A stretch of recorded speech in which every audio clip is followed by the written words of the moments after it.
parler de monstres aujourd'hui, de monstres japonais, les kaiju comme on les appelle, ces créatures qui hantent l'imaginaire populaire du pays du soleil levant depuis notamment malheureusement les bombardements nucléaires. Eh bien on va les retrouver dans Ultra Mega de James Aren, couleur de Dave Stewart, mais c'est James Aren qui fait tout dans cette histoire en réalité, aussi bien le scénario que les dessins. Et il est question donc de kaiju, des kaiju qui sont présents sur Terre après une sorte de maladie, d'infection venue de l'espace. Et donc la population est infectée et elle se transforme en une espèce de gros monstres qui sont combattus par plusieurs individus qu'on appelle les ultra méga. Ce sont des personnes qui ont reçu en songe la visite dans leur pensée d'une créature en forme d'œil qui les a ensuite recrutés pour lutter face aux kaiju et les a dotés de pouvoirs assez extraordinaires comme vous pouvez le constater ici. Alors ils sont immenses, les batailles sont titanesques et c'est l'un des points forts de ce comic book de James Aren, c'est qu'il s'agit vraiment de batailles sanglantes. Les héros de l'histoire ne s'en sortent pas indemnes, loin de là. Vous avez des personnages éviscérés, vous avez des personnages démembrés, vous avez de la violence extrême, donc chez Ultra Mega ça ne rigole pas. D'ailleurs, s'agit-il d'une hyperbole ou d'un pléonasme, ce titre, on n'en sait pas grand-chose, si ce n'est que on ne vous ment pas, ça va être assez brut de décoffrage et on n'a pas souvent l'occasion de voir ce genre de conclusion quand il y a une bataille entre un super-héros et un monstre ou son ennemi.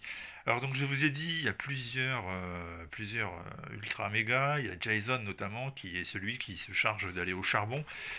L'un des trois personnages principaux finalement a plus ou moins disparu de la scène. L'autre, il est surtout chargé de construire des robots et des créations mécaniques pour combattre les kaijus.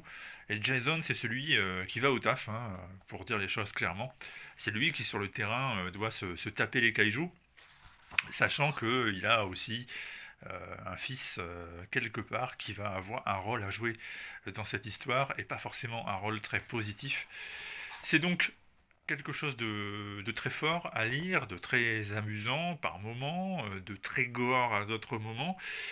Et surtout, ben, c'est une leçon graphique de James Aren. Alors si vous aimez son style, évidemment, sinon ça va complètement vous débecter. Mais si vous aimez son style, qui est totalement indescriptible, hein, puisqu'on on a vraiment de tout dans ce dessin.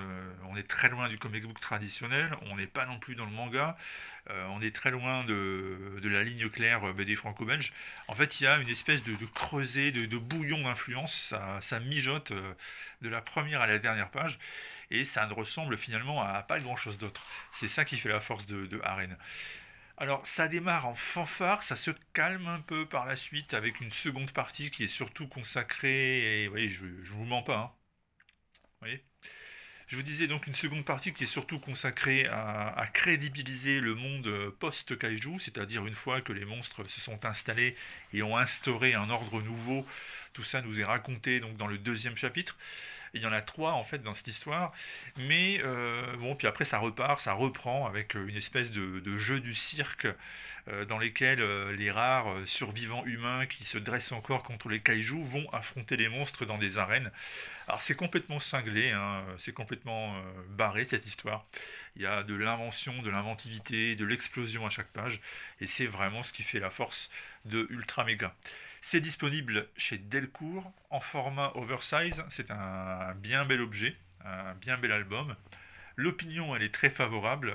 C'est pas forcément ce qui se fait de plus intellectuel et recherché au niveau du scénario, mais si le but d'une histoire c'est de vous plaire, de vous happer et de vous faire vibrer comme ça pendant 200 pages, et bien là vous n'allez pas être lésé, croyez-moi, ça vaut l'investissement.